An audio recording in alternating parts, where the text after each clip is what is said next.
CHAPTER 78. Cistern and Buckets. Nimble as a cat, Tashtego mounts aloft, and without altering his erect posture, runs straight out upon the overhanging mainyard arm to the part where it exactly projects over the hoisted tun. He has carried with him a light tackle called a whip, consisting of only two parts, travelling through a single sheaved block.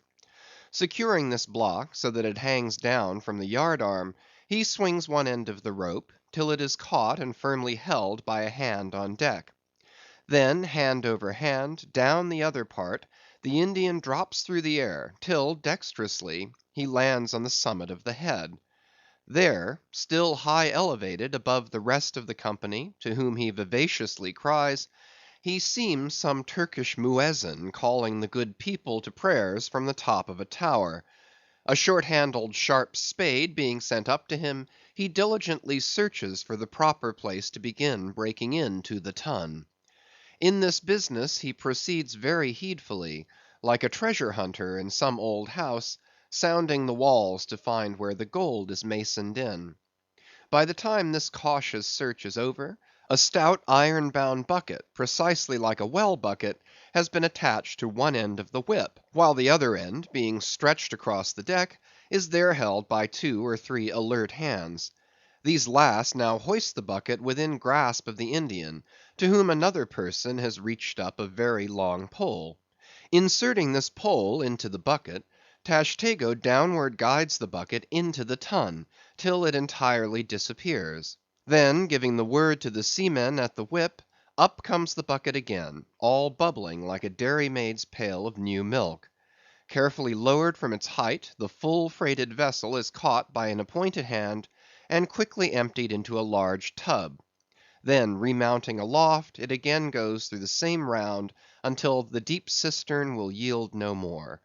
Towards the end, Tashtego has to ram his long pole harder and harder, and deeper into the tun, until some 20 feet of the pole have gone down. Now, the people of the Pequod had been bailing some time in this way. Several tubs had been filled with the fragrant sperm, when all at once a queer accident happened.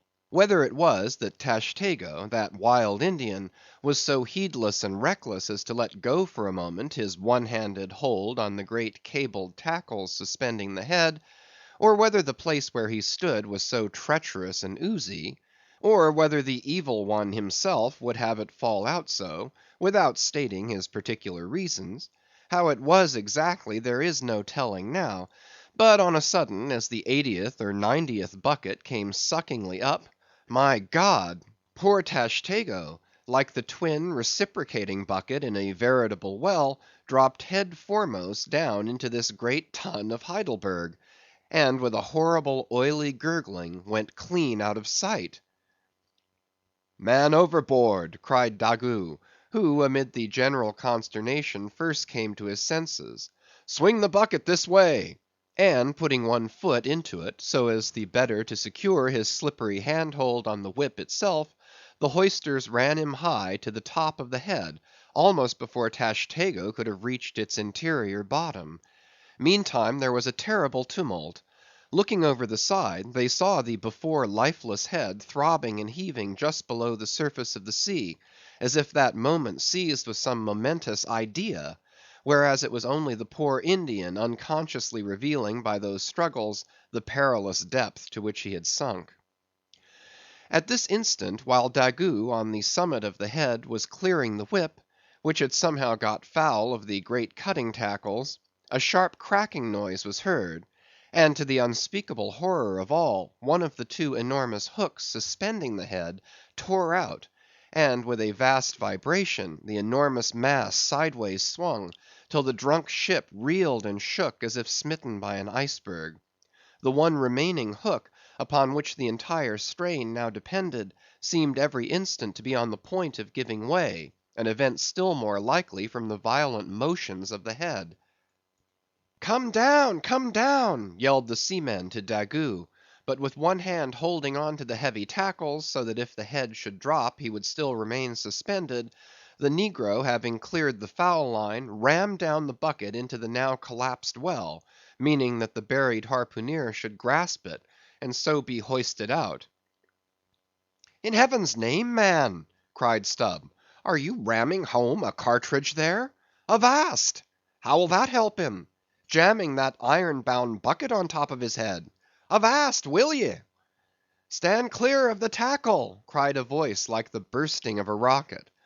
Almost in the same instant, with a thunder boom, the enormous mass dropped into the sea, like Niagara's Table Rock into the whirlpool. The suddenly relieved hull rolled away from it to far down her glittering copper, and all caught their breath, as half swinging, now over the sailors' heads, and now over the water, Daggoo, through a thick mist of spray, was dimly beheld clinging to the pendulous tackles, while poor buried alive Tashtego was sinking utterly down to the bottom of the sea. But hardly had the blinding vapor cleared away, when a naked figure with a boarding sword in his hand was for one swift moment seen hovering over the bulwarks. The next, a loud splash announced that my brave Queequeg had dived to the rescue. One packed rush was made to the side, and every eye counted every ripple, as moment followed moment, and no sign of either the sinker or the diver could be seen. Some hands now jumped into a boat alongside, and pushed a little off from the ship. "Ha, ha!" cried Daggoo all at once from his now quiet swinging perch overhead, and looking further off from the side, we saw an arm thrust upright from the blue waves. A strange sight to see, as an arm thrust forth from the grass over a grave. "Both! both! It is both!" cried Daggoo again with a joyful shout. And soon after, Queequeg was seen boldly striking out with one hand, and with the other clutching the long hair of the Indian. Drawn into the waiting boat, they were quickly brought to the deck; but Tashtego was long in coming to, and Queequeg did not look very brisk. Now how had this noble rescue been accomplished? Why, diving after the slowly descending head, Queequeg with his keen sword had made side lunges near its bottom, so as to scuttle a large hole there; then dropping his sword, had thrust his long arm far inwards and upwards, and so hauled out poor Tash by the head. He averred that upon first thrusting in for him, a leg was presented; but well knowing that that was not as it ought to be, and might occasion great trouble, he had thrust back the leg, and by a dexterous heave and toss, had wrought a somerset upon the Indian, so that with the next trial he came forth in the good old way, head foremost.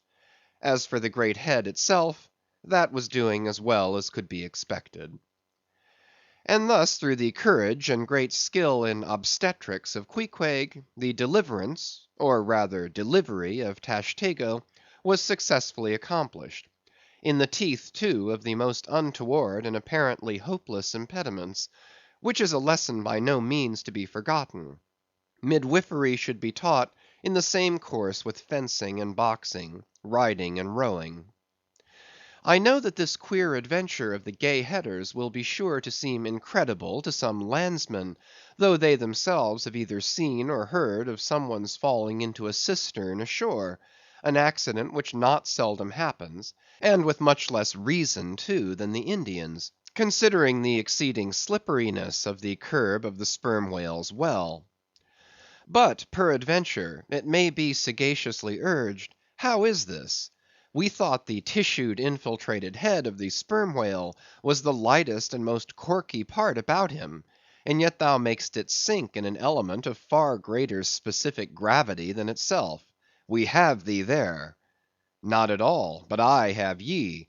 For at the time poor Tash fell in, the case had been nearly emptied of its lighter contents, leaving little but the dense tendinous wall of the well; a double welded, hammered substance, as I have before said, much heavier than the sea water, and a lump of which sinks in it like lead almost. But the tendency to rapid sinking in this substance was in the present instance materially counteracted by the other parts of the head remaining undetached from it, so that it sank very slowly and deliberately indeed, affording Queequeg a fair chance for performing his agile obstetrics on the run, as you may say. Yes, it was a running delivery, so it was. Now, had Tashtego perished in that head, it had been a very precious perishing.